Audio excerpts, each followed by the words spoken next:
Moi, je déteste avoir la gueule de bois. Le pire, c'est que tu peux la prévoir. Tu sens tout de suite quand c'est le verre de trop. Bon ben, santé les gars.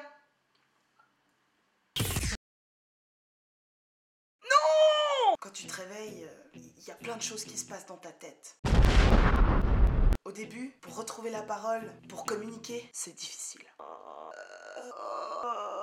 Et vu qu'on sait qu'on en a pour la journée, on aime bien mettre un truc super confortable. Et tellement moche! Mais on en a tellement rien à foutre! Comme base, je recommande chaussettes de ski bien épaisses, avec son t-shirt troué super large, accompagné de son bas de training, si possible qui a déjà servi. À partir de là, on ne bouge plus. Le lit devient comme une zone sécurisée. Sauf quand quelque chose t'oblige à te lever. Pipi?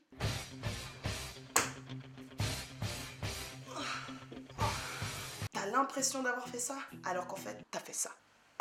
Quand t'as la gueule de bois, tous tes sens s'amplifient. Tout devient insupportable. MC. Oh mon fort, ça me fait mal. Oh, mes yeux.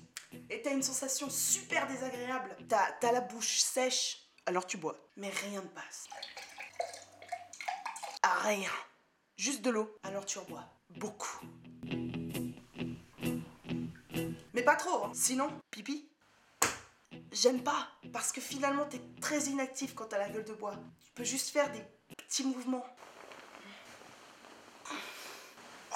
Alors du coup, vu que t'as rien à faire, tu commences à te remémorer ta soirée. Il y a des trucs marrants.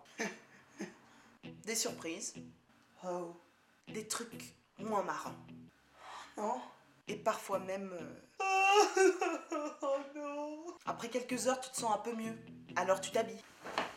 Mais tu te recouches.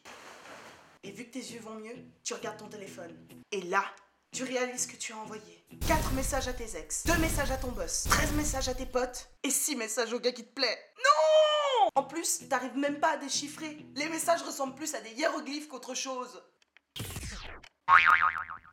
Pourquoi? Et là, de rage, tu balances ton téléphone. Mais vu que t'es très faible, ça ressemble plutôt à ça. Et là, tu dis la fameuse phrase « plus jamais ». Et c'est là que tu réalises qu'il te manque des petits bouts de ta soirée. Et tu commences à lancer des coups de fil. Ouais, allô? Allô? Hé, Juju, Ben, ça va? Dis, qu'est-ce que j'ai fait hier entre minuit et 5h du mat? Finalement, tu te décides à manger un truc? Parce qu'il faut, mais t'as de la peine.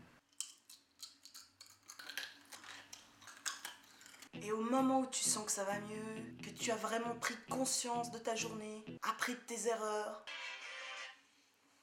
Allô? Hé, MC, ça va? Dis, ce soir, il y a une monstre soirée. Tu bouges? Bah...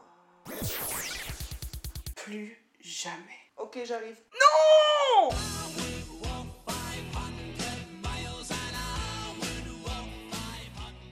Plus jamais.